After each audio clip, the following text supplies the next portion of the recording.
Hello everyone and welcome back to A Bit Tactical, where today I'm going to be going over the Tempestus Aquilons and their strategy ploys. Like with all my videos, at the end of this video is going to be where I do the rules read, where I just purely explain how it works, do a straight up rules read, like I said. But I like to just get into the guides, the tips, the strategies, and all that stuff. However, I do need to do just a little bit more blah, blah, blah in explaining that this is a little bit of theory hammer more than it is practical hammer right now. Basically, this is because I'm going to be doing a tournament this weekend, or as of the recording of this video, it's going to be this weekend with the Phobos, and then the weekend after that is when I'm going to be able to get a game in, but that's nearly 2 weeks from now, and I don't want to have just nothing. What am I going to do? Nothing? Just chill, do painting shorts? No, I don't think so. Okay, so we're going to do a little bit of Theory Hammer. However, I do think it does have grounding in the games that I have already played with the Aquilons. And if anything does change significantly, I'll just create a whole new video after I play the game, along with the after action report. Anyways, now that that's out of the way, without further ado, let's get right into it. Let's start out with the ploys that are going to help you kill people, which is sudden offensive and maintain momentum. Maintain momentum, obviously giving you balance on a select few operatives, right? Going to turning point 2, by the way, it should be 11 operatives, or it should be 11 operatives if you didn't lose anybody, which means you're going to get 6, which is a little bit of a change from last season or last data patch. So that is good. However, it is 6 activations, not shooting attacks. So you could go 2 or 3 where you don't use it at all. So that is something to keep note of. And having severe against ready operatives, also another thing to get note of. As the turning point goes on, the amount of ready operatives that are able to be shot by you is going to decrease. These two ploys together is really how they should be used, right? If you're going to kill people, then you bring severe, right? I don't see a reason why you would just bring balanced when you could just have severe. I don't see a reason. Personally, I don't see a reason. To me, it's either you bring both of these or you just do maintain momentum.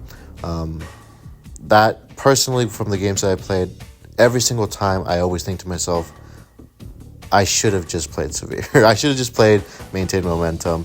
The other just felt like a little bit of a waste. The only time I didn't regret it was when I had a super heavy turning point 2 kill order, where I had like 3 or 4 models that I was just going to go in and shoot. And in that case, in that scenario where I got like almost maximum benefit from having balance, it was actually really nice and really good. So if you're going to take sudden offensive, then you should be taking maintain momentum with it. But that is a lot of CP to use, so just be wary of that. As long as we're doing Theory Hammer, let's just go full force into it, okay? So with Drop and Secure, here's the thing that I think you could do.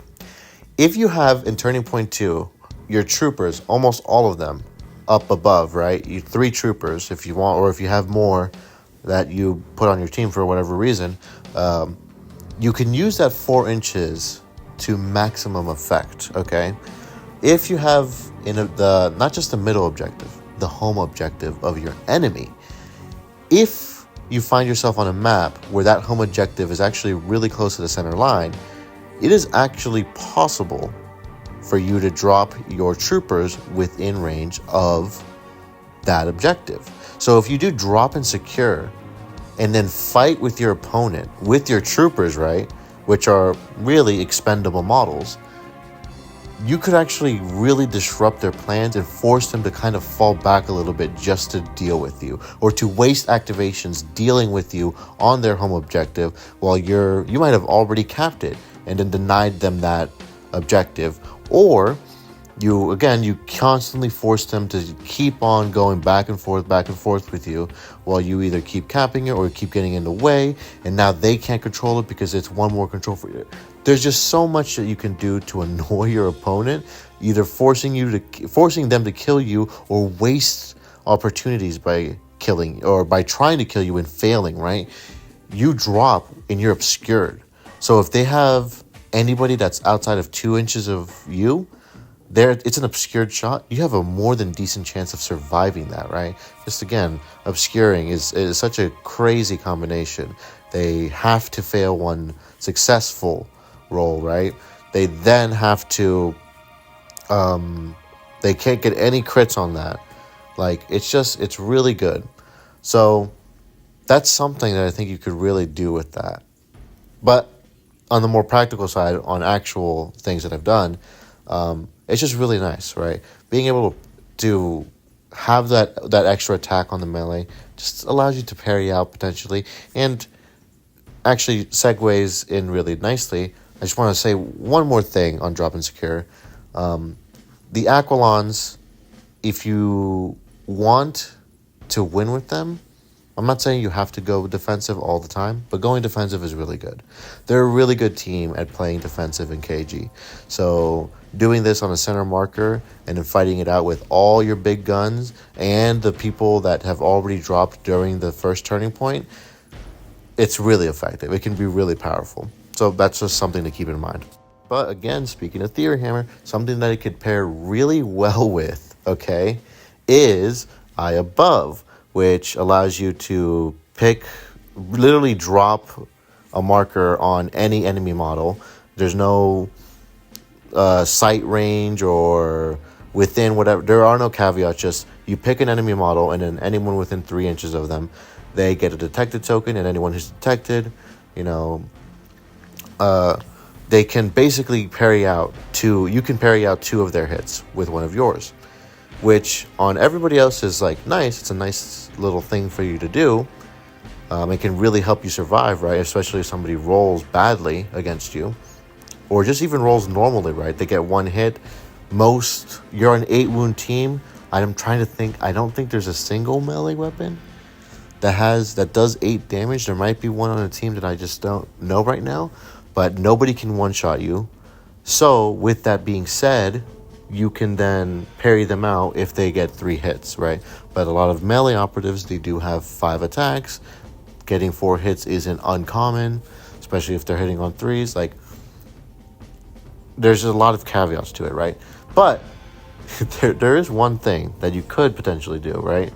If your opponent has a normal 4 attacks, they're probably only going to get 3 hits. You could drop down on them. They do this. You have that, Eye Above, the secure or the detected token on them, and then parry out all of their hits before they even do anything, and then have like 1 or maybe even 2 damage. Maybe you get lucky and you roll 4 hits. You do have Ceaseless now with the precursor, so getting all of your hits is actually really, really possible now. And then in that case, against a horde model or something, then you really do just kill them. But against everybody else, you do a lot of damage, and you didn't take any damage at all, which can be really nice. Okay, that's a really nice way to pair them. However, I don't like. It's not that I don't like. It's just very, very specific cases where you could use this. Like against an elite team, I think this is really useful. Against anybody else, it's less useful. Against a team, if your opponent has misplayed, then this could be really good. Because if they bunched up their people and they weren't paying attention, and then all of a sudden, they've got all these people that are right there ready for you to do a detected token, and you've got 4 or 5 models in there, right? Because they messed up. Or maybe they were playing super KG and they were bunching all the guys up thinking they were safe and they weren't thinking or whatever. In those scenarios, then yes, use Eye Above. But if it's not that, if you're just going normally and there's just 1 or 2 models, I would consider not taking it. It is CP. This is a CP-hungry team because they have a lot of things that they can do that's really nice. Their firefight ploys are really good. 2 of their strategy ploys go really well with their killy stuff, okay? So this is one of those ploys where you need to have a really good reason to use it in order to use it. And those reasons are against an elite team, right? 2 models have bunched up. You now make it so that you can parry them out potentially and live, or their shooting attacks become less effective because you have a reroll on your save dice. those are situations where I would consider using them. But against anybody else, a normal horde team, no, don't. I personally wouldn't, unless you really do have a good plan for it. All right, everyone. That is it for the strategy ploys, for the Aquilons, for the guide people. Thank you for watching. I really appreciate it. And remember, I do like you guys way better than those rules read people. Okay, we don't like those guys. I definitely don't. I hate doing that in the video. Anyways, don't forget to like, subscribe, and comment something. Tell me how your games have been going with the new Aquilons. I don't know, something like that. So, yeah, that's the end of the video for you guys. On to the rule read.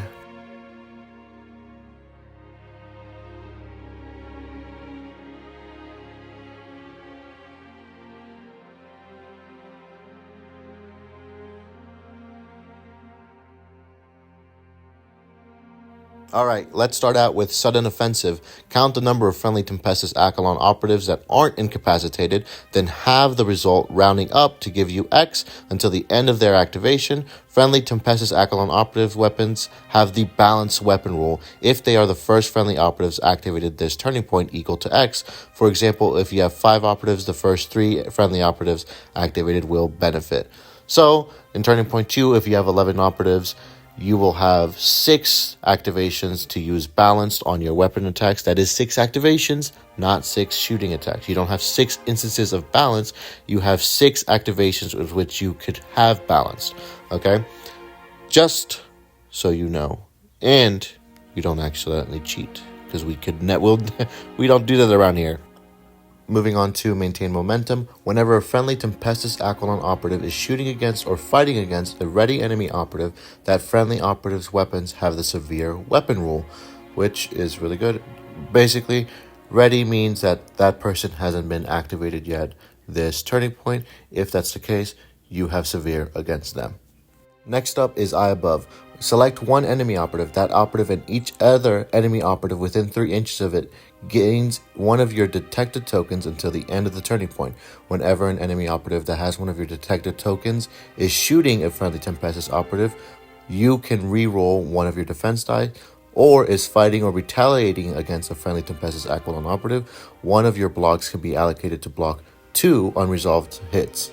Next up is drop and secure. Select one marker until the ready step of the next turning point. Whenever determining control of that marker, treat the total APL stat of friendly Tempestus Aquilon operatives that contest it as 1 higher if at least one friendly Tempestus Aquilon operative contests that marker. Note, this isn't a change to the APL stat, so any changes are cumulative with this. And whenever a friendly Tempestus Aquilon operative that is within 3 inches of that marker, add 1 to the attack stat of its melee weapons to a maximum of 4. So for the first point, since it's not an actual change to the APL stat, it's just to the change of determining when you're controlling something. If you have 3 APL on a model for whatever reason, then that means that you could up it to 4 just for the purposes of control. And the second point, if you bring your knives with you from your equipment, that basically means you're going to have a 3-4 damage knife with 4 attacks. You're going to be almost like a Space Marine, almost just as good as one. Alright guys, it's time for the second outro for the rules read people. Remember guys, I like you better than the guide people. You guys are quick and to the point, and that's really it. So, thanks for watching. Don't forget to like and subscribe and to comment something because you really want to. And I'll see you guys next time. Maybe, possibly.